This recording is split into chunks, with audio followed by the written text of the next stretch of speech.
We're going to move on and have a look at the international newspapers. Elena's with us here on set. Egypt dominating a lot of the front pages of the papers around the world. Hello again, Stuart. Power to the people, the masses return to Tahrir. That's the headline here on the front page of The Guardian. It's probably the question mark there that's the most significant thing on this front page, because of course so much is now in doubt in Egypt. What's going to happen next? And indeed, has the revolution that happened in February actually achieved anything? That's what the paper's asking really today. If you look at their cartoon, they've got Tantawi, the general, as a kind of turkey in the middle of the Egyptian flag, sitting on a big fat tank that's rolling over some protesters whose feet are sticking out. So the image there is quite clear there. On that flag, The Guardian clearly thinks that he's rolling over the rights of protesters.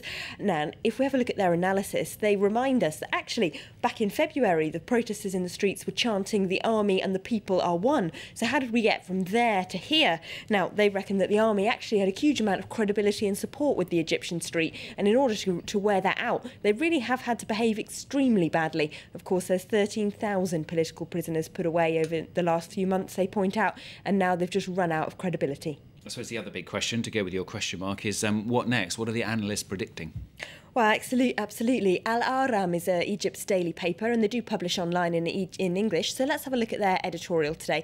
They say that the Supreme Council of the Armed Forces, the army, have got to get out now. They have no credibility left and no legitimate elections, that paper reckons, can happen under their watch. So they suggest that a kind of civilian assembly be put in place, featuring both secular and Islamist figures, people from across the political spectrum. But then there is the fear that that might cause chaos in Egypt. If we look at a piece in The National today, they say that kind of democratic solution representing all different branches of the revolution might look good from a democratic point of view, but for Egypt's Western backers, it's a little bit worrying because that could spark all kinds of instability.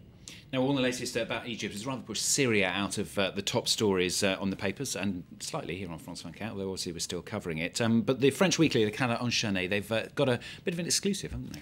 Yes. Now, according to this, the British and French intelligence and NATO is already preparing an intervention in Syria. Of course, that's really strongly denied officially by all those countries, but they say that British and French intelligence have been meeting with Syrian dissidents in Turkey and Lebanon, that they've been helping them acquire weapons, and that Turkey has a plan already to create a no-fly zone over Syria and buffer zones inside that country. Okay. Elections due next week, this time in Congo. Yeah, there's an article about this in The Independent. The headline is that the president gets £3.5 billion from the Congolese. Now, that country is, of course, known for being one of the most conflict-ridden in the world and one of the worst places to be a woman, famously. But The Independent also reports that by selling mining companies to offshore, non-existent, really, entities in the British Virgin Islands, current President Joseph Kabila has also made himself £3.5 billion, and they say he's intimidating opponents in the run-up to that election. So there's not much hope next week's election will be free and fair, they say. And finally, a bit of culture for you in a literary prize. Elena's going to say a rude word, aren't you, Elena? Am I? Yeah. SEX, I've seen it. It's written on your script. Thrusting its way deep into the newspapers. Stuart, the shortlist was unzipped last night. It's the London Literary Review's annual Bad Sex Award. Now, the Huffington Post reports some highly acclaimed authors are in that shortlist, including Haruki Murakami and Stephen King. This is King's entry, if you like. The fabric of her jeans whispered under my palm. She leaned back and bonked her head hard against the door. Oh, goodness, I said, are you all right? A bit of a killing the moment a little bit there.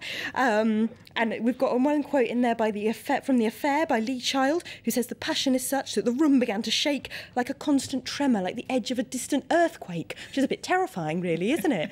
Now, the Literary Review reminds us that the award is to draw attention to the crude, shallow and perfunctory use of sexual description and discourage it. And we can only hope, really, that some of those authors' editors have discouraged it a bit sooner. We can but hope. Has that ever happened to you? I don't mean you, Elena, I mean you, the viewer. Fantastic stuff. All right, Elena, thanks very much. There's Elena with the international papers.